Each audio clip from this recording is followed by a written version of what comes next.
It's more about being relevant. So how can I be relevant in relation to whatever the upcoming changes are coming? Like, for example, you could be an accountant. Majority of these accountants are working in a health allied sector as a disability support worker through NDIS. With the specialized occupation being on that list, it's very important for you guys to keep asking questions on how to move to Australia, whether it's an employee sponsorship, whether it's an international student. There are so many beautiful ways for you to learn about moving to this beautiful country, and we are so pleased to bring you our fabulous client and expert Nish Sharma at Professional Visa and Educational Services. This is a place where individuals can come in, families can come in and learn about the principles and the ideas, the updates, the news, and the questions that you have on how to move to this beautiful country. So we really hope you enjoy this video. Make sure to like, share, and subscribe.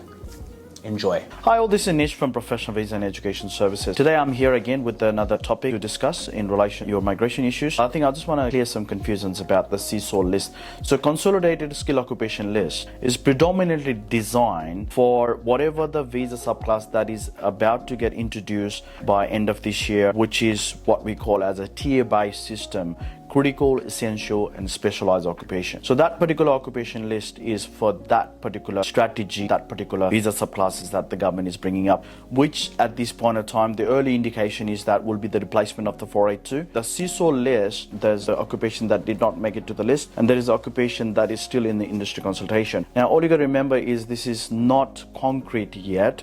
So that particular list that the government has actually introduced is the list that is just to give you guys an early indication about where we're heading in relation to those occupation in terms of tier-based system, that critical, essential, specialized occupation. Now, there is no indication in the CISO list that this particular off-list, on-list, or industry consultation list will have a direct impact on general skill migration visa. So general skill migration visa is the one that takes up majority of the migration programs every year, and also the employer sponsorship visa.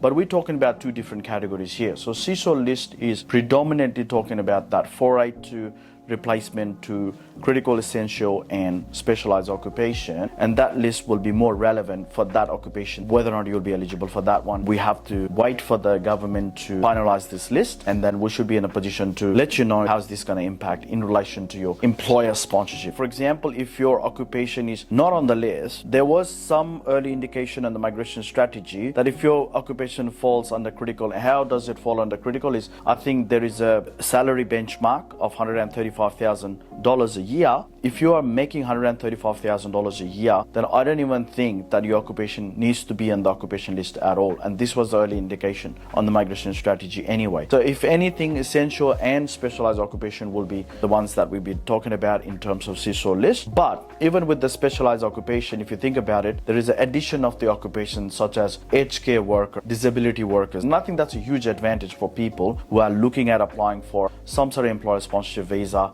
through that particular tier-based system. And if that occupation is on the list, then happy days for you guys. So what am I trying to say is, like, for example, you could be an accountant who's been waiting for the invitation for a very long time. But what I've realized is majority of these accountants are working in a health allied sector as a air care worker or disability support worker through NDIS. With the specialized occupation being on that list, there is always going to be a pathways for you guys to go and do the skill assessment or follow the eligibility criteria that the government's going to bring out in relation to the tier-based system.